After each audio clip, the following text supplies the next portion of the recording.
Welcome everyone to the regularly scheduled meeting of the Oceanside School Board. My name is Mike Blessing. I'm the president. This meeting date is July 21st, 2020. We have about 300 folks who have joined us for the virtual meeting, and we appreciate you signing up and joining us. And we'll get to it in just a moment here. So with that, we've got the first speaker, Greg.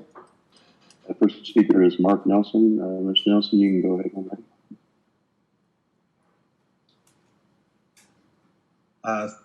Thank you. I'm having a problem. Can I show how do I show my picture? Can I put my picture on? That's control on your end, sir. Well, can you hear me? We can hear you. Okay, so I'll just go ahead without the video. I appreciate the opportunity to be heard. My name is Mark A. Nelson. I'm a concerned parent. Together with my wife, we have 3 children in the Oceanside Unified School District, and we are fully 100% not happy with the district's decision to open up the school year with full distance learning, not providing any opportunity for on-campus learning. I understand the concern. I understand the governor, that you're under the Governor Newsom's guidelines, but I am an attorney by profession, and I specialize in research and evidence and analyzing the law as it applies to evidence. And the facts are that the CDC has stated that the hospitalization rates of children 0 to 17 are much lower, and they inserted the word much, which means more than to be expected, lower than the seasonal influenza rates from year to year for the same periods of time. So that population is not at risk. And as a fundamental right, the right to a public education is a fundamental right under the California Constitution and California Supreme Court law. And that must be provided at all costs unless there is a less restrictive means to fulfill the compelling governmental interest of protecting the children from COVID-19. In this case, since the children are not at risk, there are ways to bring the kids back to school and safeguard the teachers and staff, the people who are at risk without the full distance learning. And I do not feel like the balance of the mental health aspects of the children, keeping them sequestered at home, is being fully appreciated by the board or by the governor or by any of those that are in authority. And therefore, I am proposing that the board, or that I, as a concerned parent, bring a lawsuit against the state of California mandating that on-campus classes be provided for all students who wish to attend on-school campus. And again, you can Google me, I'm Mark A. Nelson, and I'd be happy to represent any plaintiffs that are interested in joining that lawsuit. Thank you. Thank you very much. Next speaker. Next speaker is Molly Diamond. Molly, if you'd press the raise hand function, please. Molly Diamond.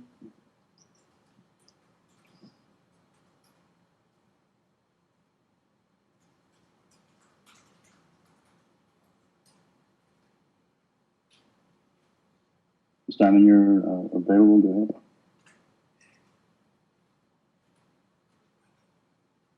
Oops. All right, can you hear me? Yes. Okay, cool. Good evening, board members. My name is Molly Diamond. I have 2 kids in Oceanside Unified. I am incredibly disappointed with Governor Newsom's blanket ban on schools reopening. While I understand the purpose behind it, mandates like this are doing more harm than good for the special needs community.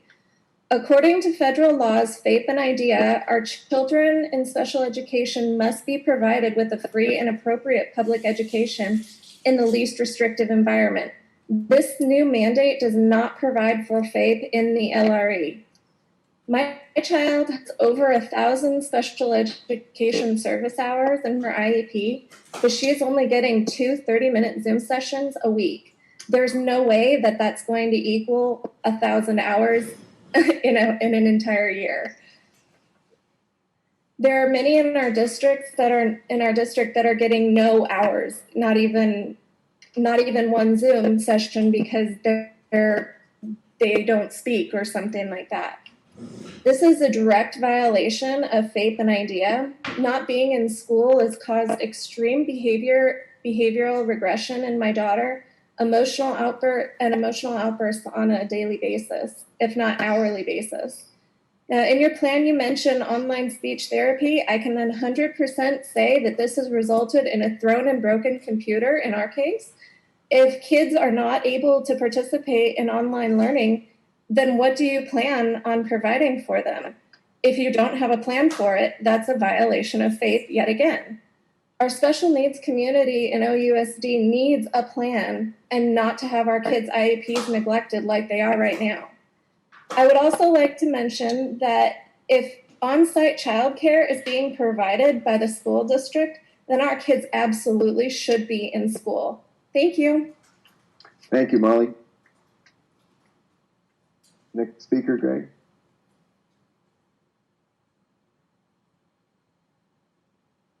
Ron Andrews. Deron Andrews. Being promoted right now. Great.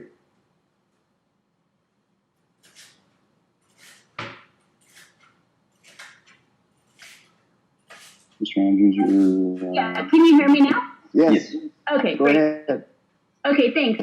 Well, I'll preface this by saying that it's pretty pathetic that Oceanside Unified School District couldn't bother to come up even with like even earlier in the summer a full reopening plan, because other neighboring districts and private schools such as Carlsbad and the other private schools nearby all did. The majority of the parents told you distance learning does not work. But you guys, even if this nuisance order is lifted, have no full reopening plan in place anyway. And so I have 3 points. One, it makes 0 sense for all these teachers and staff to be making high 5- and 6-figure salaries off the backs of our kids.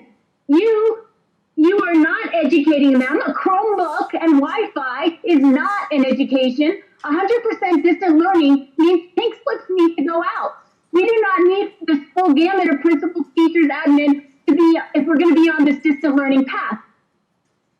It's a lot of shuffling emails around all day, and it's got to stop. We don't need that. It does not help the kids learn. We are not going to sustain this type of compensation of high 5- 6-figure salaries for this type of distant learning treatment. You got to be kidding. And then the second point is it's vouchers. If parents are doing the brunt of the work, as it was in the plan that you presented earlier, we need our money back. We need to purchase supplies, tutors, and other costly services. I think Molly Diamond, the previous speaker, mentioned it's even more dramatic for special needs. So we need these services, such as Kumon and Mathnasium, who are open to work one-on-one in person with students. These services cost money, and I expect the district to supply the monetary credits back to the families. And the third point is we want our buildings and property back. Many in Oceanside live in small houses with little or no yard, or apartments with no good yard or air condition. We want access to our tennis courts, our basketball, handball courts, science labs, classrooms, and other supplies in the buildings. We paid for that. Many parents will co-op in groups, and we want access to these rooms to work together. If it's assuming the teachers aren't going to be there, that's fine. The teachers don't need to be there, but we want our rooms back. The distant learning model starves children. Every day we drive past our dormant, locked-off buildings. It's like driving by a big truck with food trucks, food for distribution, but we're not allowed to access the food inside the truck that our children need. We as a community need to part ways with what's going on that's causing these severe lockdowns. And I think I'm done. But those are the 3 points: is vouchers. We want our buildings back. We don't need all these high salary people for distant learning. You got to be kidding me. Okay, thanks. Thank you. Next speaker, Greg. Next speaker will be Sarah Walker.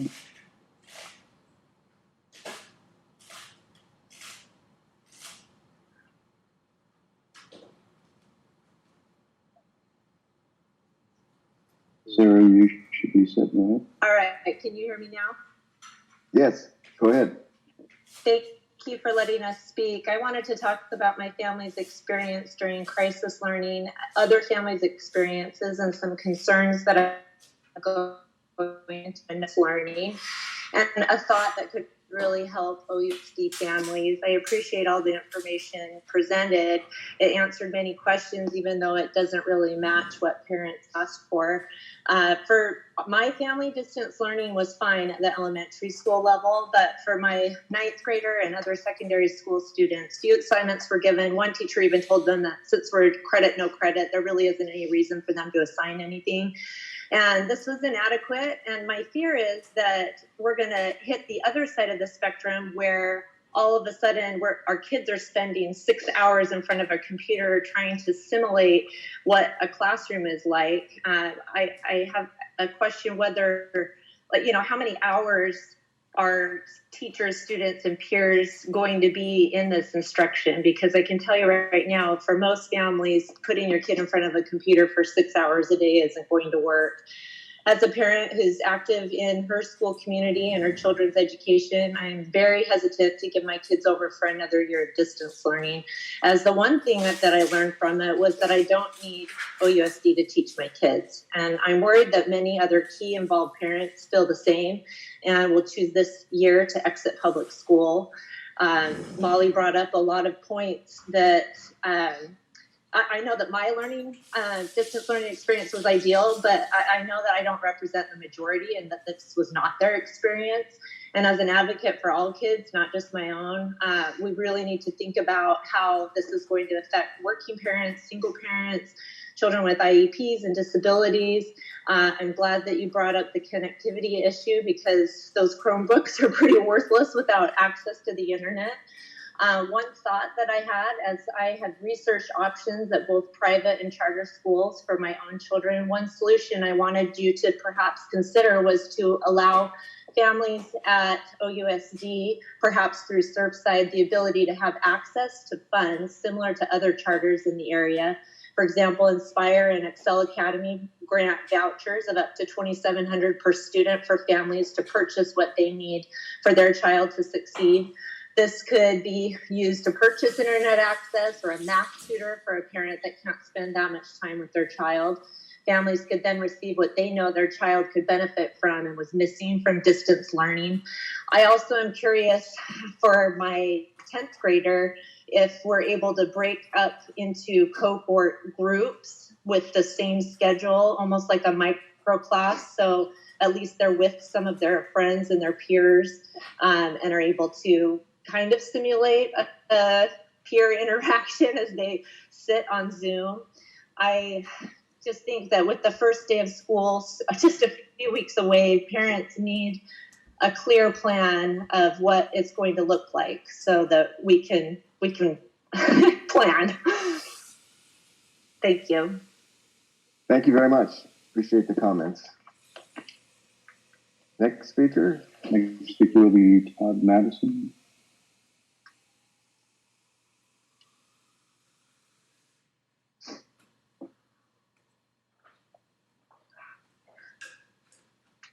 Mr. Madison, you can go ahead. Hi, I'm Todd Madison. I'm a parent of Oceanside Unified Kids and now a candidate for school board this fall. This spring, we saw a survey of over 4,600 parents, noting 53% of them wanted to see a return to a more traditional full-time schedule. That's 2,400 parents. We saw proposals on June 23rd, but no full-time return was even proposed. A group of parents, 629 of them, have signed a petition, not asking the district to plan for a TK through 5, not asking to ignore the governor's decree, but asking the district to put together a realistic plan for a full-time return for all. Now we see 2 or 3 pages of that. Nothing like a complete plan and nothing like the detail we've seen in other districts or other schools in our area. I understand your projections are for a $12 million cost to do a full return to school. I would challenge that number because there's no detail on what types of staff are needed and their costs. I guarantee you there are ways to do that less expensively. For example, if your plan includes all additional certificated teachers, we could hire subs at $115 a day. If your plan includes custodians who we outsourced more cheaply than full-time permanent employees. There are ways to do this if we actually want to. I guarantee your plan includes none of that because the plan was obviously designed for shock and awe, not as a realistic look at what it would take to do what parents want. We also saw nothing in that regarding the COVID mitigation funds that are being provided. The Santee district in their presentation detailed that out. They said it covered their costs in doing that. How much is Oceanside getting and where is that money going? Last December, we saw the district willing to spend millions giving itself raises, even though they were projecting a $7 million deficit already at that time. Why is the district willing to increase their deficit to pay themselves, but not to provide an education for our kids? What we saw was just a superficial effort designed to check a box, not a real examination based on giving parents what they want for their kids. For parents who want to join a grassroots effort, as Mark said, to press this issue, I'd suggest you go to openOurSchools.org and join the email list there. You care, make your voices heard. Many of us out here certainly care. I hope we'll see that reflected in the board elections this fall. Thank you. Thank you. Next speaker. Next speaker is Jill Michelle. Julie Michelle. Jill.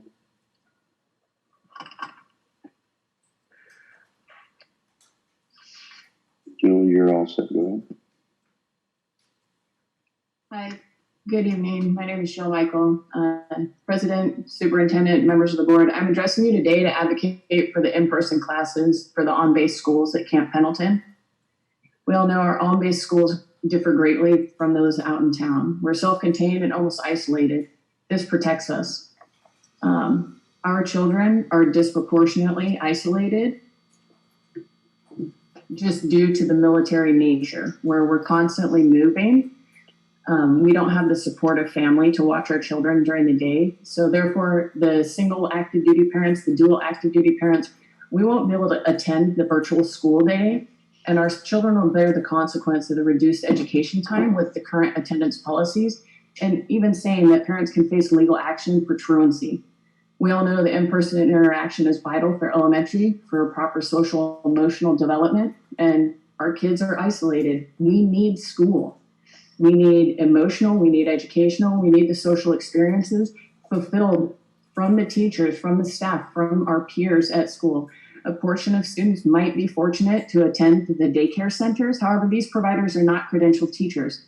They are not able to provide instruction, guidance, nor are they permitted to enforce mandatory time online. Please confirm the data, but communicable illnesses transmitted via airborne particles such as TB, flu, measles at the on-base schools are contracted and reported at much lower rates on base, partially due to our access to universal health care, partially due to community acceptance of healthcare officials' recommendations, and not to mention the potential for punitive actions against the parents if we disobey regulations and medical recommendations. We can anticipate that the COVID spread rate will mimic those other airborne illnesses, as evidenced by significantly lower amounts of confirmed cases on base compared to the county since the pandemic began. Governor Newsom's policy statement included one exception. This was a clause of the issuance of the in-person instruction waiver that can be granted by local health officials. These waivers need to be requested by the district superintendent in consultation with the labor unions, parents, and community organizations. I urge this board to conduct a proper risk-benefit analysis prior to the start of the school year. Superintendent, you need to request this waiver. I believe this waiver is justifiable for our unique population who so greatly needs the in-person instruction. By enforcing the governor's order without due diligence for those of us on base is basically asking us to accept that our children will be denied sufficient education this upcoming year. So please do your research, grant the waiver prior to the start of 2021 for the schools on board Camp Pendleton. Thank you for your time. Thank you very much. Next speaker, Greg.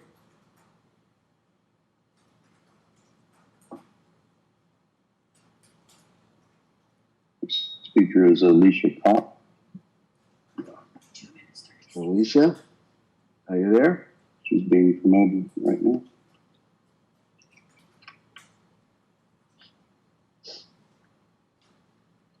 Alicia, you're up, go ahead.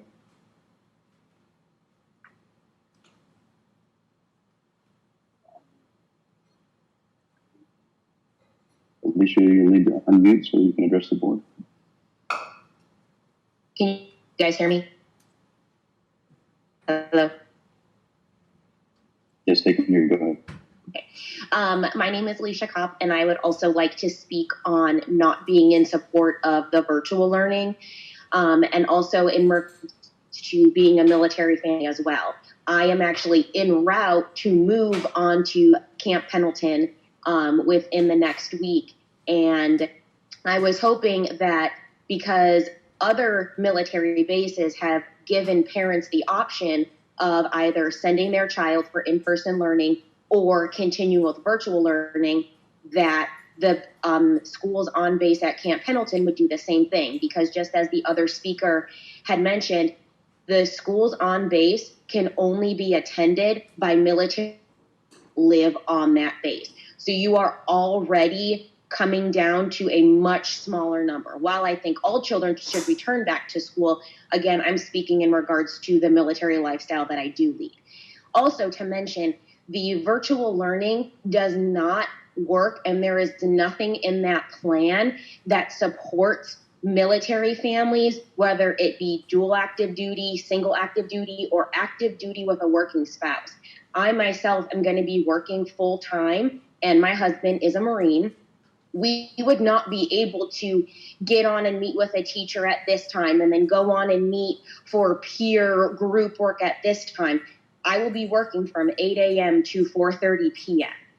So then my daughter is supposed to cram an entire day's worth of school in the evening hours after I feed her dinner, and she's already exhausted.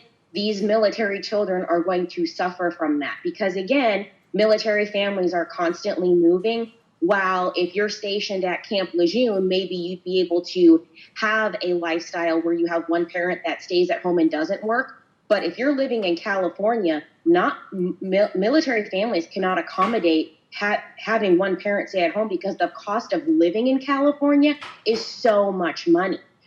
We need to send our kids back to school, and I think that it should have been given the option to parents as if they wanted to send their child back or if they wanted to continue with virtual learning like the other bases have adopted. We are coming from Camp Lejeune, and at Camp Lejeune, if we would have been staying there, I would have had the option to send my daughter back from full-time learning.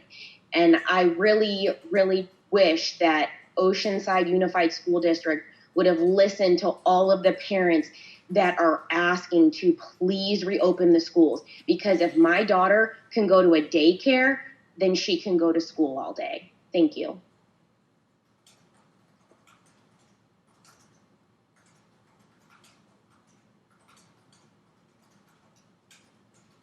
Next speaker is Kristen Matella.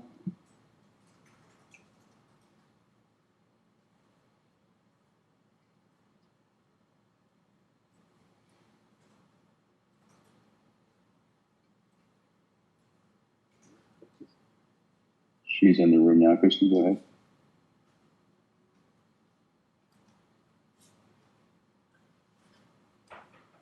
Kristen Matella, you'll need to unmute so you can address the board.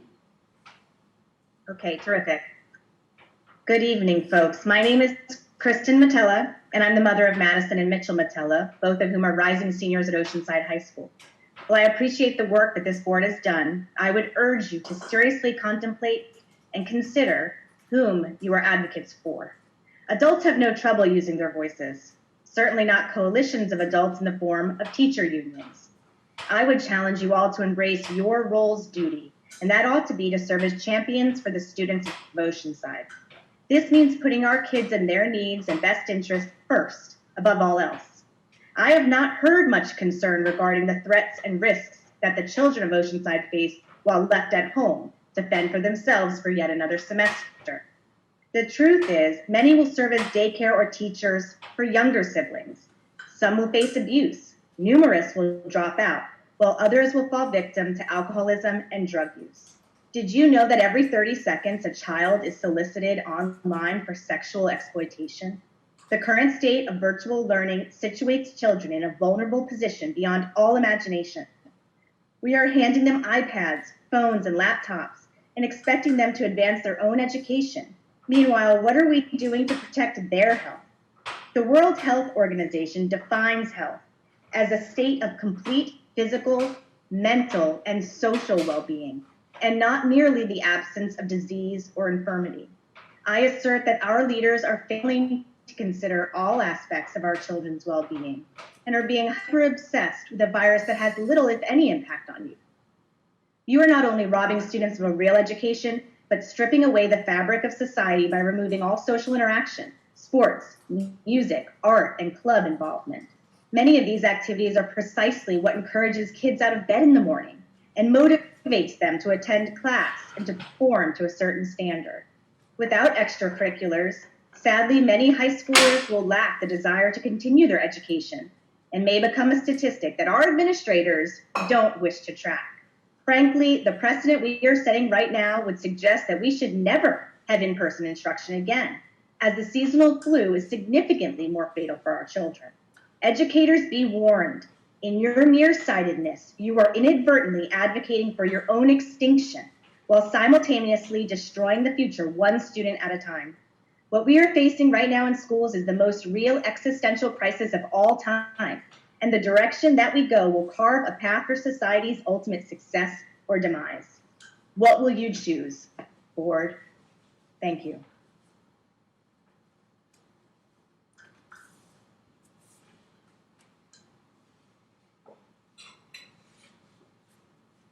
Next speaker is CC Happy. Happy.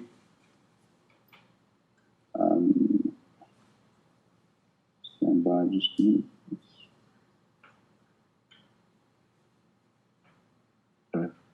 There's not a person in the room with that name. Give me one moment to check phone numbers.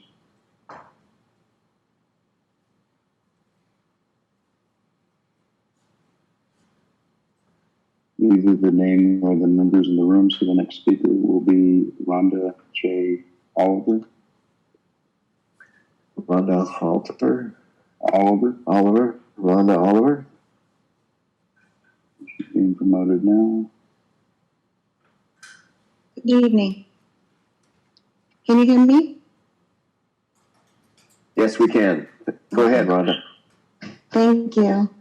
I appreciate the opportunity to be able to speak with all of you this evening. I wanted to share my experience thus far with the distance learning. I am a foster and adoptive parent to 5 children that all attend Oceanside Unified School District. 4 of my children have IEPs. 1 was in the process of being assessed for an IEP prior to the COVID closure. Distance learning does not work and will not work for my children. I am in the process of drafting emails to each of my children's case managers, administrators, the director of special education, and the superintendent requesting IEP meetings prior to the August 17th date to address what is this district going to do for my children. We are currently engaged in extended school year. It has not been any different than what the distance learning was in the beginning of when COVID started through the spring and into the summer. The idea that my children who have a myriad of issues and diagnoses can sit in front of a computer for the hours that you're suggesting would not only go against what the American Pediatric Association says, it would also go against my belief system and what I truly, truly think is placing my children at risk. I am really, really dissatisfied after the last board meeting when there was not a focus on return to school. And I continue to be kind of at a loss as to what we're going to do for special education students. I've posed several questions the last couple of weeks with regards to distance learning, and I have not yet got an answer. I actually reached out to an attorney today, an education attorney, to try to get some answers. One question would be, what is going to happen if we choose not to do distance learning? Are we going to be held with the Student Attendance Review Board? How is that going to be handled?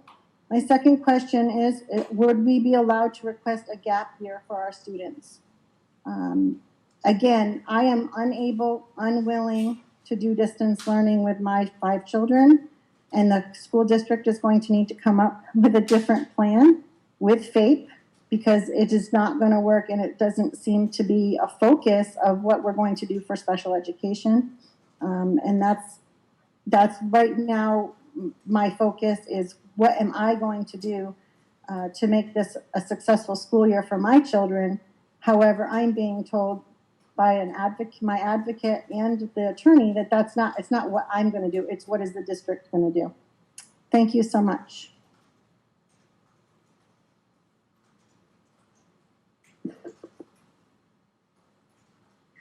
Thank you very much, Rhonda. You raised some great issues. Appreciate the concern you have. Next speaker. Next speaker is Joey Bertocci.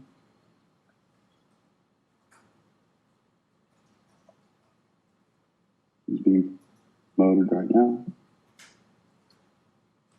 Joey, go ahead. Just give me a thumbs up. You can hear me, that'd be great. We can hear you. All right, thanks so much.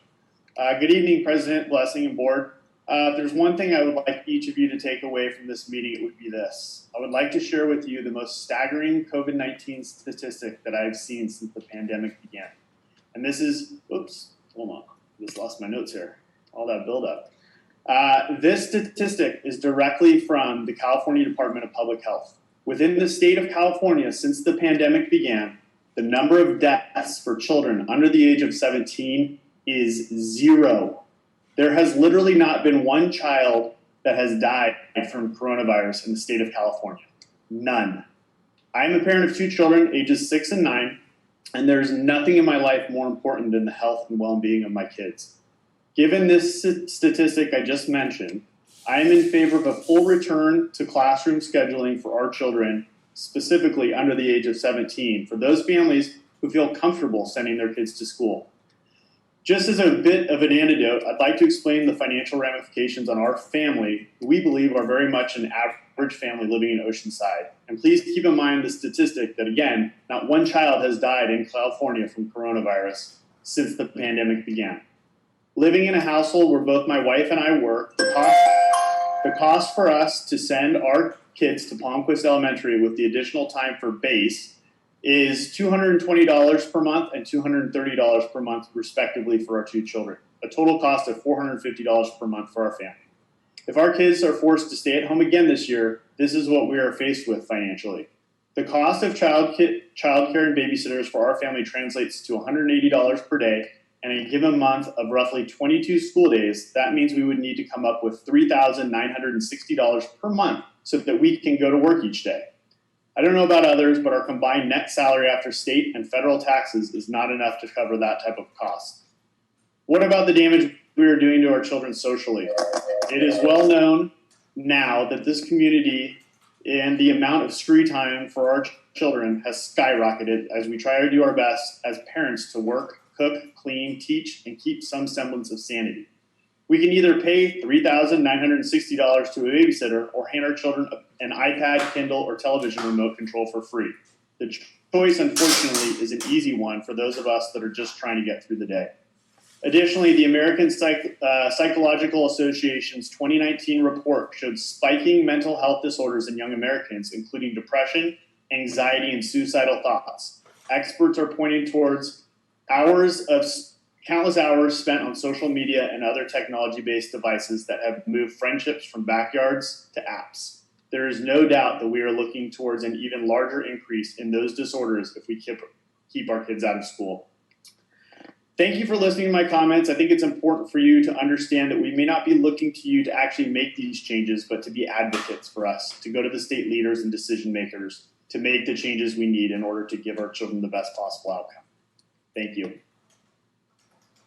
Thank you very much, Jay. Appreciate it. Next speaker, Greg. Is this the last one? We had 12. Yeah, this is the last one for this. Last speaker is Lily Sanchez. She's being promoted right now.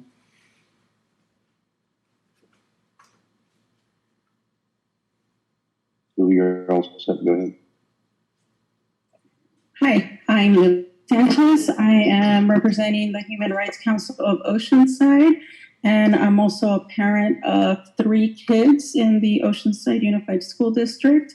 And I want to begin by just mentioning HRCO has brought up the fact that limiting the number of speakers during a school board meeting is not legal or ethical. And of course, y'all should be open to hearing as much as possible from parents, community, and other students.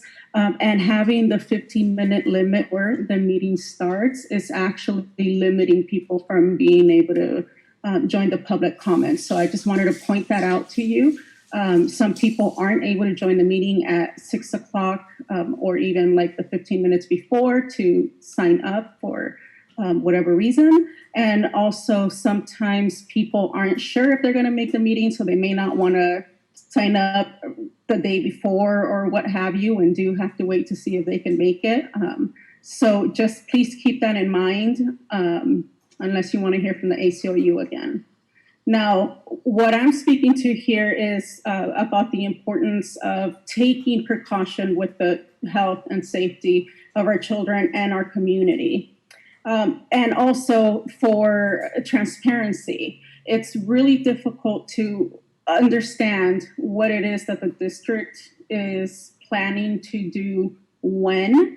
I sat through your presentation and I saw, the things about the water stations, which was very important to you all, the hand sanitizers and opening up the daycares. But when is this going to happen? What is going to be the trigger? Are you only waiting for the governor to say, okay, San Diego is off the list, and then off you're going to run with all this? That's really difficult for us to really understand, what is the plan. And I really hope that you're not just waiting for the governor or somebody else to make these decisions for you. As a school board, y'all really need to have this planned out like other districts have. When we're going to do what, not just sit and wait until let's see what the government tells us, right? That's really what I want to see from our district. I also want to point out that we are totally in support of teachers and unions and their right to a safe and healthy workplace. It is important. I know everybody's saying children don't get sick, children don't die. However, they do. They have. Just because it hasn't happened here or you haven't seen it with your own eyes does not mean that it has not happened. And it's also why isn't anybody thinking of what the students are going to see, what your child is going to see? What if your child's teacher ends up dying from COVID? Is that really okay with you to have children experience this because you really want to get out there? Yes, distance learning sucked. That's why we want this to be very well planned, much earlier than a month before school starts, but here we are. But the better you can plan this, the better the education is going to be, the safer everyone is going to be, including the entire community, not just the kids that you happen to be sending in. We have the entire community to think of here. And I know I ran out of time. There's so much other things that I wanted to say, but again, I had to spend some time on the limit things. I know there's other people that are wanting to speak on the issue of the renaming, so hopefully they made it in. If not, we'll be sending an email and letting you all know everything else. Thank you. Thank you very much, Lily. We appreciate the comments. We'll take them on board.